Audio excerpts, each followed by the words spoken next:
BNP lipstick দিয়ে ঘুমটা দিয়ে বসেছিল, জামাত না না না না জামাতের সাথে কথা বলা যাবে না, ভারত এখনো, ভারতের দরকার আছে আমাদের, ভারত হাসিনাকে বেশি দিন ক্ষমতা রাখবে না, আমাদেরকে বসিয়ে দিবে, হাসিনাকে ফেলে দিয়ে টুস করে বসিয়ে দিবে আমাদেরকে।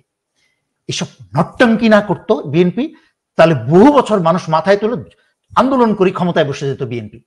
নিয়ে কে হাসিটা তামাশা করছে, কিন্তু বুঝতে পারছে না এই যে 5 বছরের পর 5 বছর, আরেক 5 বছর আরেক ভুয়া নির্বাচন, আরেক 5 বছর আরেক ভুয়া নির্বাচন, এই করে করে যে একটা দানব আরো বড় হচ্ছে, এটা কিন্তু জনগণ বুঝে নেই। আমি কিন্তু চিৎকার করেই গিয়েছি যে আপনারা বিএনপিকে ঘৃণা করেন কোনো অসুবিধা নেই, কিন্তু একটা দানব তৈরি করেন না। জনতার উদ্দেশ্যে একটা কথা বলছি, হাসিনা তালিকা দিল না, অমুক ব্রিজ জ্বালিয়েছে, সুমুক ব্রিজ জ্বালিয়েছে, কথা তো ঠিকই বলেছে। হাসিনা কিন্তু মিথ্যা বলতে বলতে এই কথাটা ঠিকই বলেছে। আপনার ব্রিজ জ্বালালেন, আপনারা অমুক জ্বালালেন, এটা তো আপনাদের জনগণের পয়সার জিনিসই ক্ষতি হচ্ছে। এত একটা সহজ বুদ্ধি দিই না। আপনারা আওয়ামী এমপি মিনিস্টার তাদের বাড়ি জ্বালাতে শুরু করেন এবং তাদেরকে জ্বালাতে শুরু করেন। আপনি জনগণের সম্পত্তি নষ্ট না করে আপনি এখন থেকে টার্গেট করেন আওয়ামী লীগের মন্ত্রী মিনিস্টার যারা আছে, এমপি, এদেরকে টার্গেট করেন। সশস্ত্র বাহিনীতে একটা কথা আছে, যে কোনো যুদ্ধে বিপরীত বাহিনী সবসময় টার্গেট করে হচ্ছে কি ভ্যালু, সবচেয়ে মূল্যবান যেই টার্গেট, মানে সেটাকে টার্গেট করে। যে 10টা সৈনিককে মেরে যেই ক্ষতি হবে, তার চেয়ে একটা অফিসারকে মেরে দিলে সেই যখন কমান্ডটা হারিয়ে ফেলবে, লিডারশিপ হারিয়ে ফেলবে, তখন সেই ইউনিট এমনি দুর্বল হয়ে যাবে। সেই জন্য শত্রুরা সবসময় খুঁজে লিডারকে, খুঁজে কে অফিসার র্যাঙ্ক পরে আছে। এই জন্য পার্বত্য চট্টগ্রামে কিন্তু অফিসাররা চকচকা গোল্ডেন কালারের র্যাঙ্ক পরে না, তারা কাপড়ের র্যাঙ্ক পরে কালো রঙের, যেন চকচক না করে। তখন কিন্তু ভয় পায় যেন শান্তি বাহিনীর টার্গেট না হয়। কিন্তু এখন জনতা, নিরস্ত্র জনতার সামনে চকচক চকচক র্যাঙ্ক পরে ঘুরে বেড়ায়, বলে আমি কি হনু যেন, আরে মিয়া আপনি জনগণের চাকর, আরে জেনারেল সাহেব সেনা প্রধান আপনার জনগণের চাকর, বিহেভ লাইক দ্যাট। সুতরাং জনগণকে বলবো এখন থেকে হাসিনা এবং তার মন্ত্রী মিনিস্টার এবং এমপিদেরকে টার্গেট করেন, জনগণের সম্পত্তি না পুড়িয়ে। আপনার কাছে দুজন দর্শক প্রশ্ন করেছে, আপনি যদি এখন আর্মিতে থাকতেন আপনি কি করতেন, এবং আপনার যারা কলিগরা আছে, আপনার সাথে যারা ছিল এখনো আছে, তারা কর্মরত অবস্থায়, আপনার কলিগরা, তাদের কি ভূমিকা? খুব সুন্দর প্রশ্ন, খুব বিউটিফুল প্রশ্ন। দুটো প্রশ্নই আমাদের দর্শকরা করেছে। বিউটিফুল প্রশ্ন, খুবই সুন্দর প্রশ্ন। I appreciate that. এই প্রশ্নগুলো করার মতো আমার কলিগরা কি করবে সেটা অন্য কথা, কলিগরা কি করবে এতক্ষণ ধরে তো বলে যাচ্ছে, আমি সবসময় বলে যাচ্ছি প্রতিটা লাইভে কলিগদের কি করা উচিত, সুন্দর করে ব্যাখ্যা করে বলে দিলাম। যোগাযোগ আছে কিনা, বা তারা কি করছে, আমি বলছি, আমাকে সিপাহি থেকে আরম্ভ করে, সার্জন থেকে আরম্ভ করে, ওয়ারেন্ট অফিসার থেকে আরম্ভ করে, মেজর, ক্যাপ্টেন, লেফটেন্যান্ট কর্নেল আমাকে যোগাযোগ করে বলে, স্যার আপনি আমাদের লিডারশিপ দেন।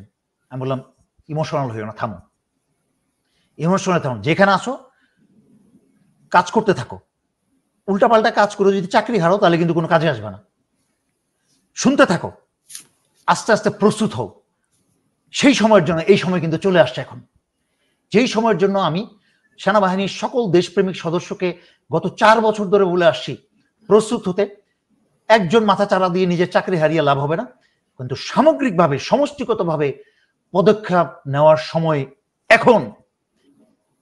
আমি কিন্তু নিজেকে কোনো বড় বলে কিছু দাবি করছি না, আমার মুখ থেকে কথাগুলো যে বেরোচ্ছে, আমার বিশ্বাস আল্লাহর রহমতে আল্লাহ আমাকে উসিলা বানিয়ে এই শেষ ওয়ার্নিংটা আপনাদের জন্য দিচ্ছে।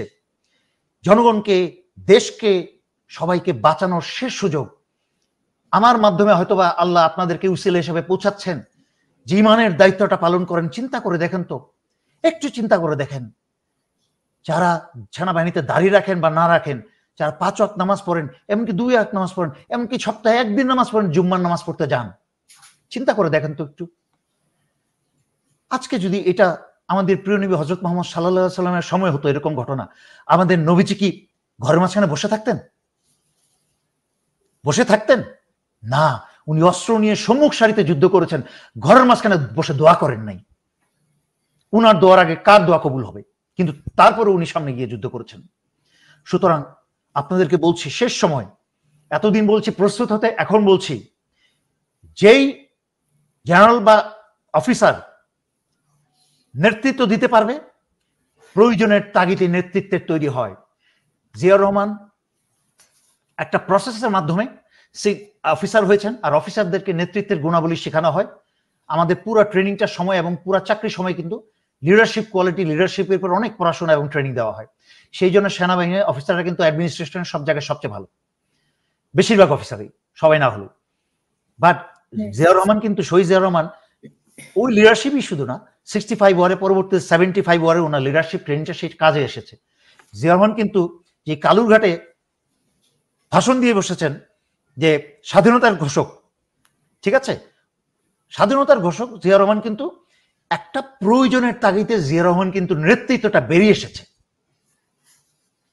আমার বিশ্বাস আল্লাহর রহমতে আজকে বাংলাদেশের সেনা সশস্ত্র বাহিনীর ভিতর থেকেও সেই নেতৃত্বটা বেরিয়ে আসবে। তাকে যে একটা জেনারেল হতে হবে এমন কোনো কথা না, সেটা একটা ব্রিগেডিয়ার জেনারেল হতে পারে।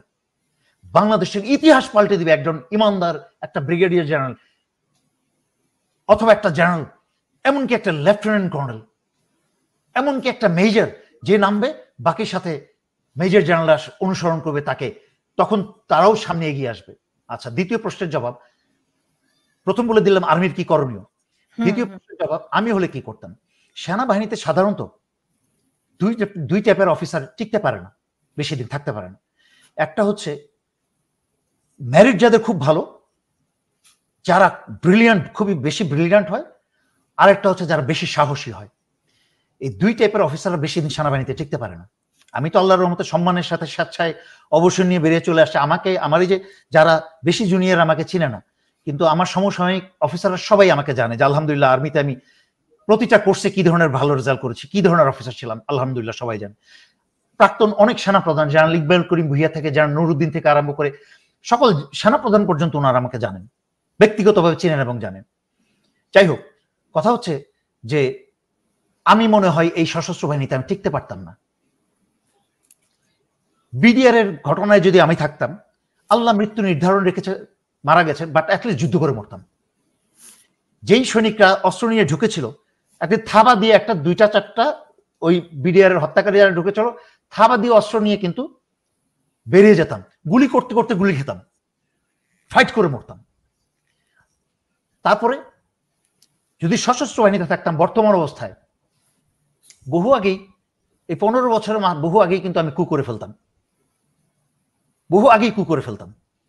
কারণ আমি শহীদ হয়ে সত্যের পক্ষে, জনতার পক্ষে যদি মরি, আমার ফাইনাল ডেস্টিনেশন চলে গেলাম, আলহামদুলিল্লাহ হাসি মুখে চলে গেলাম, যে জীবনে এমন ভাবে বিদায় নিলাম যেই বিদায়ে একমাত্র পুরস্কার দেওয়ার ক্ষমতার মালিক আল্লাহর কাছ থেকে পুরস্কারের আশা নিয়ে।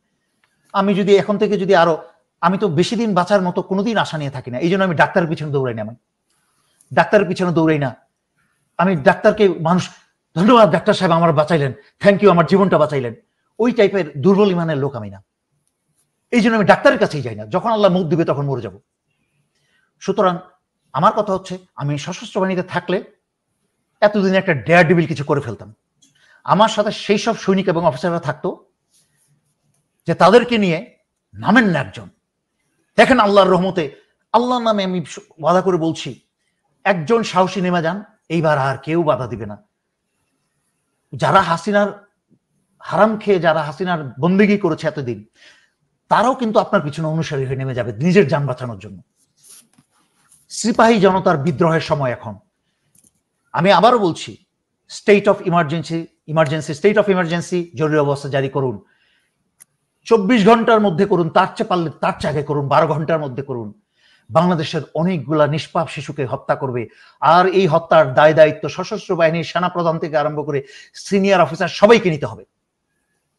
হাসিনা 24 ঘন্টার মাঝখানে একটা ভয়ঙ্কর রকম হত্যাকাণ্ড ঘটাবে বাংলাদেশে, শিশু হত্যা বলে, ইতিহাসে শিশু হত্যা বলে অভিহিত হবে এটা, এবং শিশু হত্যাকারীদের মাঝখানে এই সেনাবাহিনীর ইউনিফর্ম পরা সিনিয়র জেনারেলদের নামও থাকবে। আপনি, একজন দর্শক আপনার কাছে জানতে চেয়েছে আপনার ইউটিউব এবং ফেসবুকে কি নামে আছে, সেটা জানতে চেয়েছে। আমি জানি আমার ইউটিউব চ্যানেল একটাই ছিল, যেটা আমি 2020 থেকে শুরু করেছিলাম, সেটা এখনো আছে। ইউটিউব চ্যানেলে আপনি যদি ইউটিউবে গিয়ে মেজর দেলোয়ার হোসেন বলে টাইপ করেন, তাহলে দেখে যাবেন আমার চ্যানেল পেয়ে যাবেন। আর যদি মেজর youtube.com, আমি একটা সহজ উপায় বলে দেই। এখানে YouTube থেকেই মেক্সিমাম সবাই দেখছে। তো YouTube এর ডেসক্রিপশনে আমার এই প্রোগ্রামের ডেসক্রিপশনে আপনার লিংক দুটো আমি দিয়ে দেব।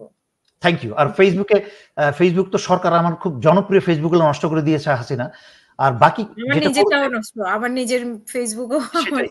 শুধু তাই ৭ না, লাখ ফলোয়ারে আমার ছবি ব্যবহার করে, আমার নাম ব্যবহার করে ফেক কতগুলা পেজ বানিয়ে রেখেছে জনগণকে বিভ্রান্ত করার জন্য, যেন একত্র না হতে পারে জনগণ। কারণ জনগণ একত্র, যেখানে মিডিয়াতেও একত্র হলো, কিন্তু এটা একটা শক্তি। আমার একটাই ফেসবুক অ্যাকাউন্ট এবং পেজ আছে। একটা সহজ বুদ্ধি বলে দিই আমার ফেসবুক বোঝার জন্য। যারা দেখবেন আমার পোস্ট ফরওয়ার্ড করে আমার ছবি, আমার নাম দেওয়া, কিন্তু আজে বাজে ফালতু ফালতু পোস্ট করে যাচ্ছে এবং আমার পোস্টকে ফরওয়ার্ড করে বা কপি করে দিচ্ছে, বুঝে যাবেন ওইটা ফেক পেজ। আর যেখানে দেখবেন সরাসরি আমি পোস্ট করছি, আর আমার ল্যাঙ্গুয়েজ, আমার যদি কথার যেসব আমি পোস্ট দিই, একটু সাধারণ যারা কলেজে পড়াশোনা করে, বিশ্ববিদ্যালয় আসবে, কলেজে পড়াশোনা করে সেই সব ছাত্রদের বোঝা উচিত যে এইটা মেজর দেলোয়ার ছাড়া এই লাইনের কথাবার্তা বলার কেউ আর থাকবে না। মানে এটা থেকে সাবধান থাকতে হবে। একটু যাদের কথাবার্তা একটু লাগে তাদের এই ফেক আইডি খুলে যা ইচ্ছা তা করা হয়। সেখানে আমাকে তো নোংরা সরকারি ছবি ভাবে করেছে পোস্ট আমাকে। করা হয়। আর বিতর্কিত ছবি অনেক পোস্ট অনেক অনেক অনেক কি বলে এটাকে, অনেক ইউটিউবার সকল, আমি তো ইউটিউবার না, আমি একজন, ওই যে বলেছি ইউনিফর্ম ছেড়েছি, আমি সেনাবাহিনীর দায়িত্ব ছাড়তে পারিনি। একবার once a soldier always a soldier. তো আর বাকি যারা ইউটিউবার আছে অনেকেই তারা আমার যেমন অনেক কিছু ব্লক হয়, বহুবার রেস্ট্রিকশন, এবার কোনো রকমই আমার ফেসবুক পেজটা মরতে মরতে রেস্ট্রিকশন থেকে বেরিয়ে আসছে। কারণ আমি যেমন আমার কথায় আমি জনগণকে রাস্তায় নামতে বলি, আমি সেনাবাহিনীকে অস্ত্র হাতে নিতে বলি। বাকি অনেকে আছে খুব পপুলার ইউটিউব কি বলে বক্তা, লক্ষ লক্ষ মানুষ ফলোয়ার, তারা কিন্তু জনগণকে রাস্তায়ও নামতে বলে না, আর সেনাবাহিনীকে অস্ত্রও হাতে নিতে বলে না। ওনারা যা করার সবাই যার যা, আমি কারো সমালোচনা করতে চাই না, বাট ওনারা যদি বলতেন হয়তো একত্রে আমার একই সুরে কথা বলতেন, আপনার নিজের ভাষাই বলেন, জনগণকে সাহস যোগাতেন, খালি না হাসিয়ে। হাসালে তো কোনো স্বার্থ উদ্ধার হবে না, হয়নি 15 বছর, কিছুই হয়নি, হবেও না। আপনারা যদি আপনার অনুষ্ঠানের মাধ্যমে লাস্ট একটা কথা বলি আমি, যে আমি, ইলিয়াস ভাই, কনক ভাই, সবাই মিলে যদি 1000টা টক শো করে লাইভ করি, কোনো লাভে আসবে না, কোনো কাজ হবে না। বড় বড় ব্যক্তি ধরে এনে আপনারা যদি অনুষ্ঠান করেন, বাংলাদেশ এবং দেশের জনগণের দুই পাশে লাভ হবে না। বাংলাদেশের মানুষ এটাকে একটা এন্টারটেইনমেন্ট হিসাবে ধরে নিয়েছে। সারাদিনের কাজটা শেষ করে দেখি তো ইলিয়াসের একটা ভিডিও সঙ্গে মজা পেলাম, কনক স্যারের একটা লেবাস একটু মনোযোগ দিয়ে, কনক ভাই তো আবার হাসায় না, ইলিয়াস ভাইও হাসায় না, ইলিয়াস ভাই একটু ধর্মভিত্তিক এবং কি বলে ডিটেকটিভ অনুসন্ধান ভিত্তিক সুন্দর সুন্দর প্রোগ্রাম করেন। I respect him and I literally love him. উনি সুন্দর সুন্দর প্রোগ্রাম করেন, উনি একদম পিওর সোল। কনক ভাইও কিন্তু পিওর সোল। ওনারা কোন দল করে ওটা ওনাদের ব্যক্তিগত ব্যাপার, আমি কোনো দল করি না, but they are good soul. আমি ওনাদের, আমি মুখ খুলে বলছি না কি জিনিস, আমি চেষ্টা করেছি কনক ভাইকে যেভাবে সাহায্য করার চেষ্টা করতে যখন ওনার প্রয়োজন হয়েছে। তো কিন্তু ওনাদের এখন উচিত স্পর্শকাতর বিষয়গুলো নিয়ে সত্য তুলে ধরে, যে হাসিনা যে একটা ভয়ঙ্কর রকম শিশু হত্যা ঘটাতে যাচ্ছে বাংলাদেশে। আমি কনক ভাইকে ফোন করেছিলাম, আজকে ভয়েস মেলে চলে যায়।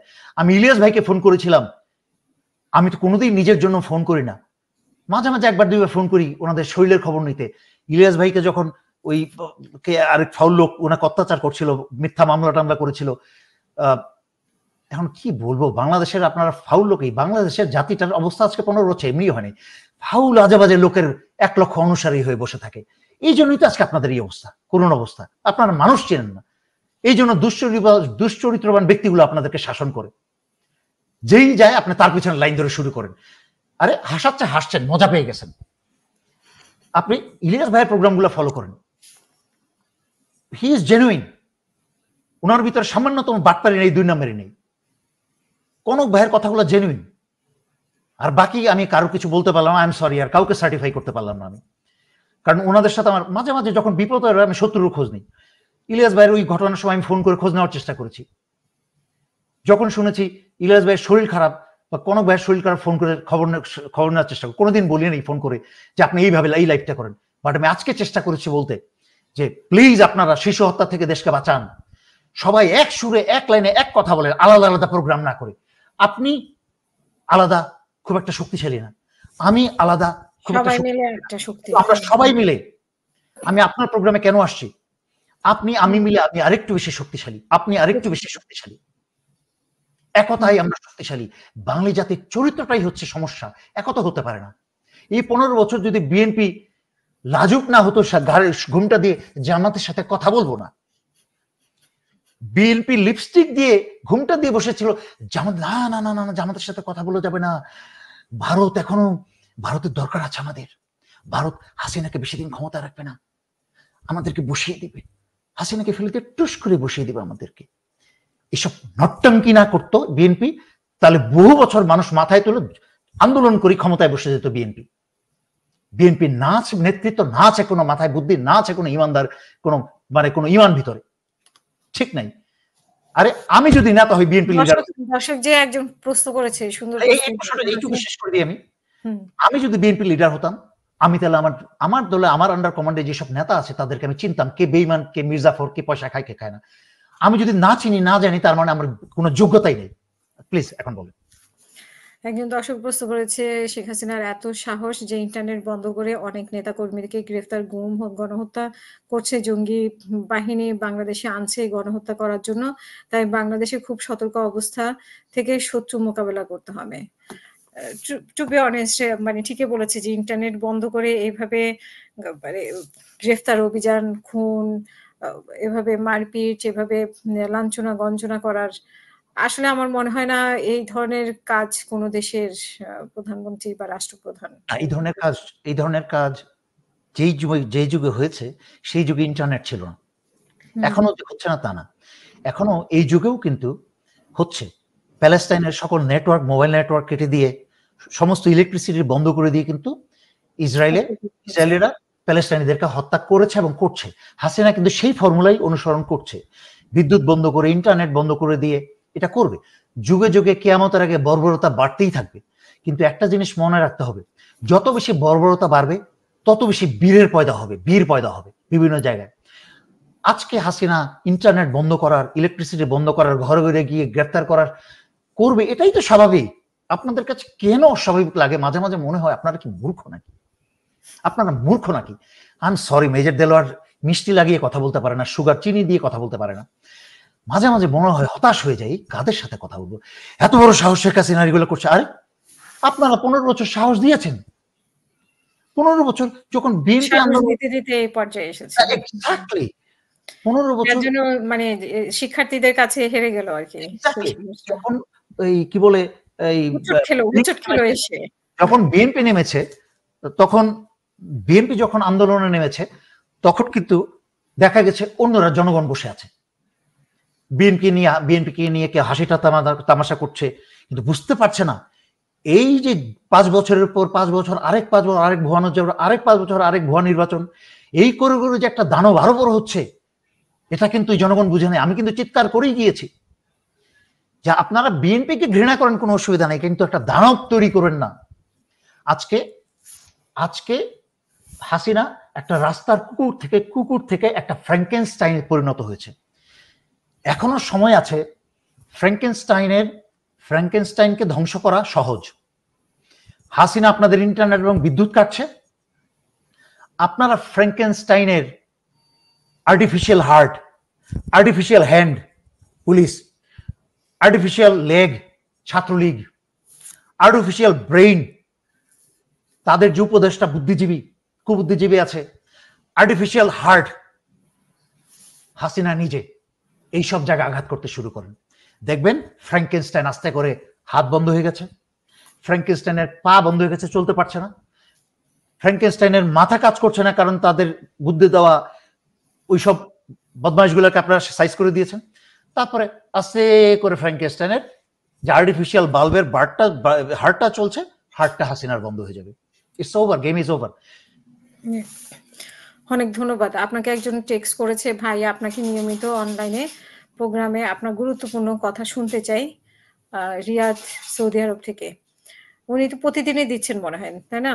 আমি অসুস্থ হওয়ার অবস্থা, হ্যাঁ, আমার অসুস্থ হওয়ার অবস্থা, আমি 2020 সেরকম অসুস্থ হয়ে গিয়েছিলাম। তো আপনারা যারা ইউটিউব থেকে দেখছেন তাদেরকে বলছি যে আমি লিংক দিয়ে দিব আমার ডেসক্রিপশন বক্সে ওনার ইউটিউবের। আর আমরা শেষ পর্যায়ে, মেজর দেলোয়ার, আমি জানি আপনি অনেক ব্যস্ত, আপনাকে দুই দিন রিকোয়েস্ট করে আমি আজকে পেলাম। সো শেষ করবো, আপনার শেষ বক্তব্য প্লিজ। জি, আপনার শেষ করব। শেষ বক্তব্য আপনার। মানে আমার শেষ বক্তব্য আন্দোলনরত জনগণের জন্য আপনার কি বলার আছে? আর হচ্ছে যে আপনার কি মেসেজ আছে বাংলাদেশে এই যে অসংখ্য লোকজন দেখছে এবং মানে ফলো করছে। আপনার কথা শুনতে চাচ্ছে। এখন কি হচ্ছে, কি হবে? এগুলো নিয়ে অনেকে প্রশ্ন করেছে। আমি সব প্রশ্ন হয়তো আপনাকে দেখাতেও পারি নাই, পড়তেও পারিনি।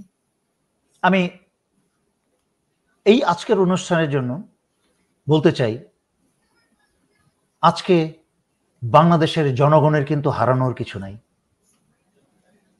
মনে রাখবেন, আপনাদের হারানোর আর কিছু নাই। সবচেয়ে ভয়ঙ্কর ব্যক্তি সেই ব্যক্তি হয় যার হারানোর কিছু নাই, কারণ তার পিছু কোনো টান নাই। আপনি মনে করছেন আপনার ঘরে আপনার মা বাবা ভাই বোন আছে, আপনার হারানো আছে, আসলে আপনার হারানোর কিছু নেই। কারণ হাসিনা যদি এইবার থেকে যায়, আপনারা এমনিতেই শেষ। হাসিনা এই রাক্ষসী ফ্র্যাঙ্কেনস্টাইন এমনভাবে আসবে, বাংলাদেশের কোনো ছাত্র ছাত্রী তার পরিবার কাউকে বাঁচতে দিবে না। আর সশস্ত্র বাহিনীর উদ্দেশ্যে বলছি, আপনাদেরও হারানোর কিছু নাই। এইবার যদি স্বৈরাচারী শেখ হাসিনা টিকে যায়, বাংলাদেশের সিভিল ওয়ার লাগবে। বাংলাদেশের সিভিল ওয়ারে এই দেশ জাতি দুইটাই ধ্বংস হয়ে যাবে। হাসিনা তো ধ্বংস হবেই, হাসিনা অন্য দেশে চলে যাবে, কিন্তু এই হাসিনার টেকা মানে কিন্তু হাসিনার জয়ী হয়ে যাওয়া না। এই হাসিনার টিকে যাওয়া হবে বাংলাদেশে গৃহযুদ্ধের সূচনা। এখনো কিন্তু গৃহযুদ্ধ হয় নাই, শুরু হয় নাই। আর গৃহযুদ্ধটা হবে সারা বাংলাদেশের জনতা একদিকে আর সশস্ত্র বাহিনী একদিকে। আপনাদের পরিবার ঘর থেকে বেরোতে পারবে না। ডিওএইচএস এর মুখে মুখে সেনাবাহিনীর ট্যাঙ্ক লাগাতে হবে। ডিওএইচএস এ আপনার পরিবার গাড়ি নিয়ে আপনার সন্তানরা স্কুলে যেতে পারবে না। আপনাদের পরিবারের গাড়িতে জীবন্ত অবস্থায় আগুন জ্বলবে। আজকে দিন তারিখ লেখা রাখেন, আমি কথা দিচ্ছি। আপনাদের সেনাবাহিনী ইউনিফর্ম পরিহিত নৌবাহিনী বিমান বাহিনীর অফিসাররা আপনাদের পরিবার বউ বাচ্চা গাড়ি নিয়ে বাইরে যাবে, জ্বলন্ত জীবন্ত অবস্থায় গাড়িতে আগুন জ্বলবে। এটার নাম হচ্ছে গৃহযুদ্ধ। এই গৃহযুদ্ধ দেখতে চান না নিশ্চয়ই আপনারা। 12 ঘন্টার মাঝখানে জরুরি অবস্থা জারি করুন। শেখ হাসিনার তার বাপের গোষ্ঠী কেলান ওই জেনারেল তারেক সিদ্দিকী ওই বুইরা থাবড়া মুখের উপর রাইফেলের ব্যানর দিয়ে ওই জেনারেল তারেক সিদ্দিকের মুখের মাঝখানে মারেন, ওর জন্য দাঁতগুলো সব পেটের ভিতরে ঢুকে যায়, ও যদি কোনো কথা বলতে চায়। তারপরে সবগুলোরে নিয়ে সিভিল জেলে না, সেনাবাহিনীর কোয়ার্টার গার্ডে হাসিনাকে আর তারেক সিদ্দিককে ঢুকান, আর পরের হিসাব পড়া